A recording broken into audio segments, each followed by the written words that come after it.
Hi everyone. Today we begin our study on the topic study skills.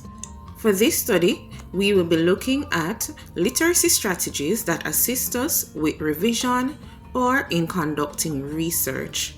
Today, we will start by looking at surveying, skimming, and scanning. That's surveying, skimming, and scanning. We will start by looking at surveying because of the three, it is the one that we should do first. With surveying, all we're doing is looking at the table of contents, viewing the chapter headings, checking if the index contains any of our key terminologies for study, and just make a decision as to whether or not this text will be relevant to what we are revising or what we are researching. In surveying, we may also choose to read the abstract or chapter summary. Learn how to survey text. Now, imagine that your teacher has given you some research on preparing red meat. So maybe this is a class of food and nutrition. And she says to you, you need to look at techniques and considerations in terms of laws, food safety, protection acts, things like that. And you know that you have four textbooks working with. Here they are. This is how you would go about surveying those documents.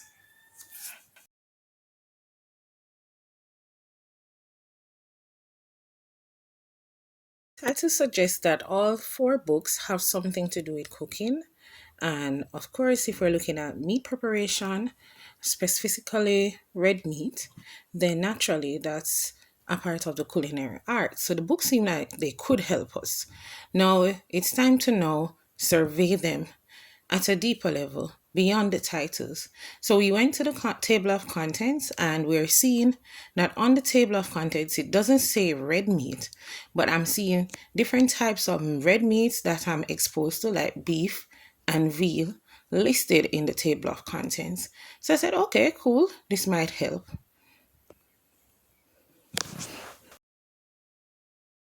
The chapter heading for beef, actually seeing the word beef and terminologies related to beef, but I'm looking at, I'm saying, where is the data that's going to help me to study?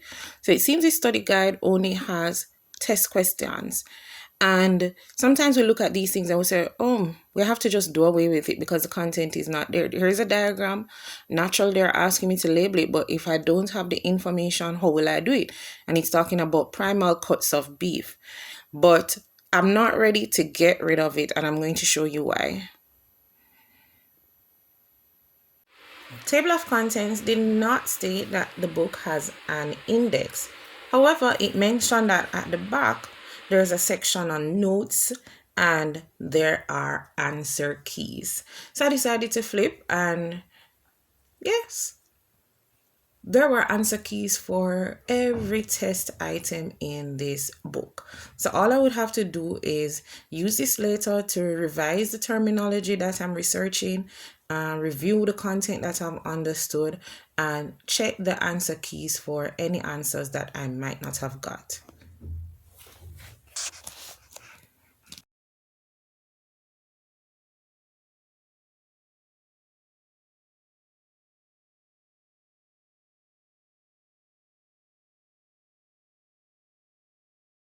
So we're on to surveying text 2.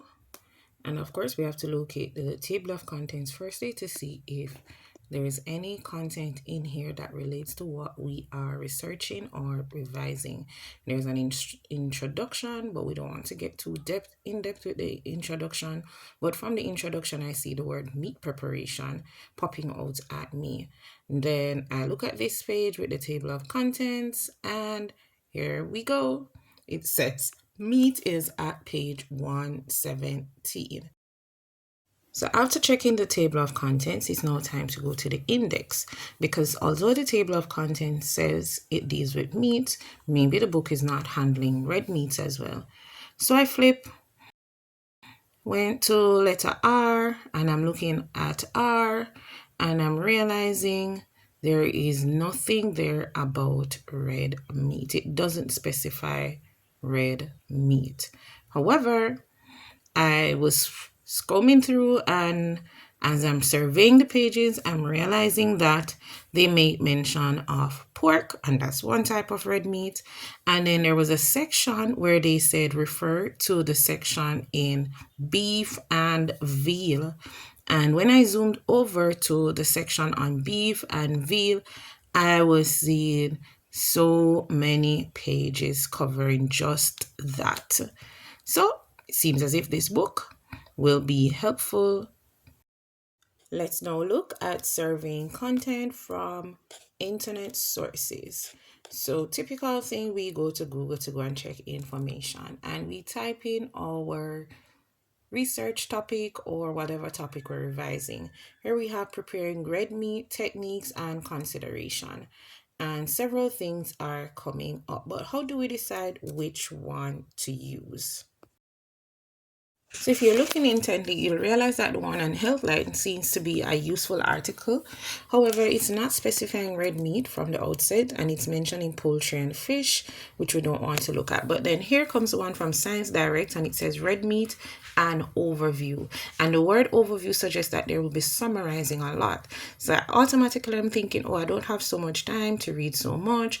Maybe I should look at it, especially considering that the opening lines produced by Google to suggest that this material is relevant to what I typed in as my search criteria. It is pointed. So let me just try and check it out. So to further survey the document, I then clicked on the link and it took me to the article. So here goes this material on red meat and overview, and I'm looking and I'm saying, wow, Google actually assisted me by highlighting all of the key terminologies that turn up in this document. And when I went through, I realized that the terminologies that I'd selected were mentioned at least 6 times in the passage. So this suggests that, oh, maybe it is that this document will help me. Here are the reasons why we survey a document. So it's for the purpose of getting an overview of what the document may be about. And it's so that you will know the extent to which a document may help you in your research. That way you will not waste time reading materials that will not help you. So survey the document so you know if it will benefit your study at all. So from my surveying activity, I settled on only 3 of the books. This one, Food, Nutrition, and Diet Therapy, doesn't seem like it's going to help me, so I stuck it away. And then I make a note that in my notebook, of course, that these are the books that will help me, and these are the page numbers in which I think I found data, or I think I will be able to find data. So I jot it down so that when it comes to the scanning part, I will know exactly where to go. Let's now learn about skimming text. Some persons love to go straight into skimming the text, but I must point out that if surveying is done before, we will get better results from skimming. So when skimming, you look quickly through the text just to get a gist of the content. You're not actually reading. So you're just looking if any keywords that from our study are within the text. Check the titles, set the subheadings, check the illustrations. So you're looking at the diagrams, the tables, the images, the graphs, seeing if they will match your research. Skimming helps us to go through the documents. So by skimming, we're able to go through the information faster than if we had read the entire text or read the entire chapter. So you look at the heading and you say, yes, this is a section I need to do, and it will help you to identify if there's specific content in the text that will help you. If you're a student who takes a lot of notes during classes, or your teacher prepares a lot of handouts for you and there's a lot of content for you to review in preparation for exams, skimming will help you to review the specific content that you need to study. So yes, the teacher might have been looking at meats for the entire term, but this current exam is just going to be about red meat. Then you will be able to go back to your notes, go back to the textbooks, go back online, and just skim for specific information. So yes, there's some information in your head already, but you're just zooming in on the specifics. That will help you to study. So notice in skimming, we're just flipping the pages, looking at the headings, looking at the diagrams. I'm seeing that this page has to do with primal cuts, and I'm seeing, oh, remember this document from this diagram from the study guide? Oh, it's in here, but this time it's labeled in this book.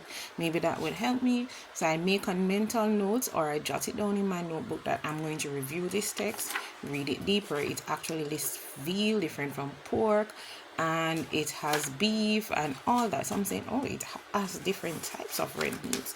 So this is going a bit more in depth, and I know that this is a book that I'm definitely going to review later. It also talks about before the meat gets on our table.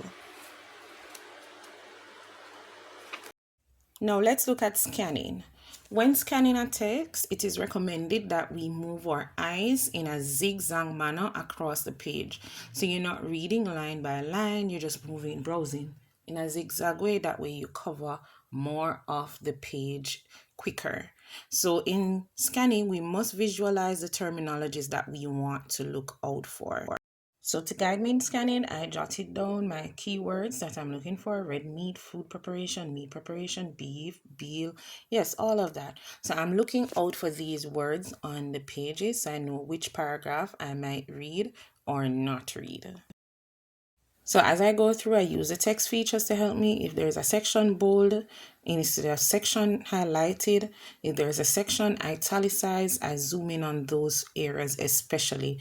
I jot down the key ideas, I jot down the page numbers, just so that in case I have to refer to it later, I know exactly which text I used and where to find the data. So scanning helps us to gather pointing information on the topic in a shorter time span. So you're just highlighting the relevant data in a shorter time. So these were from my 3 texts, and this is one of them. So I was flipping through and I'm remembering the pages and I'm saying, yes, this is where I need to go. So because I'd done that through the surveying section and the skimming section and jotted down my numbers, I just go straight to those pages and find the contents. I'm at meat and poultry, and I flip and I remember the diagrams and I zoom in on those areas and decide to make jottings about the notes that I'm finding.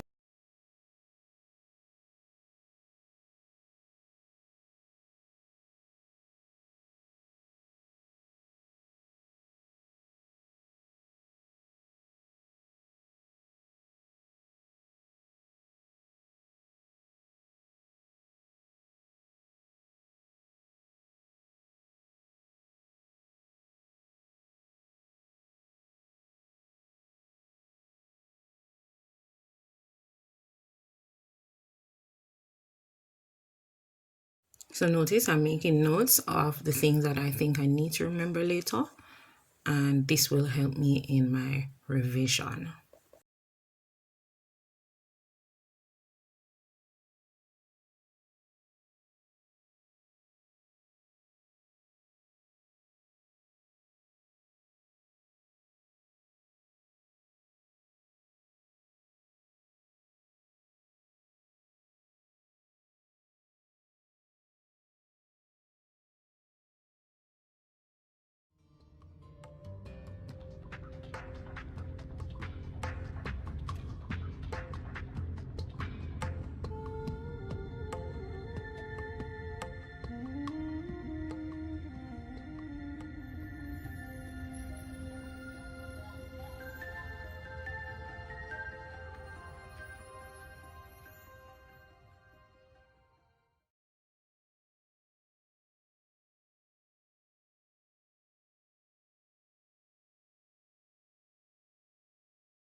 So, having surveyed, skimmed, and scanned all of my text, I am now off to a good start in revising. And if I was doing all this for research purposes, then I've got a good head start in terms of preparing the information that I will put in my report.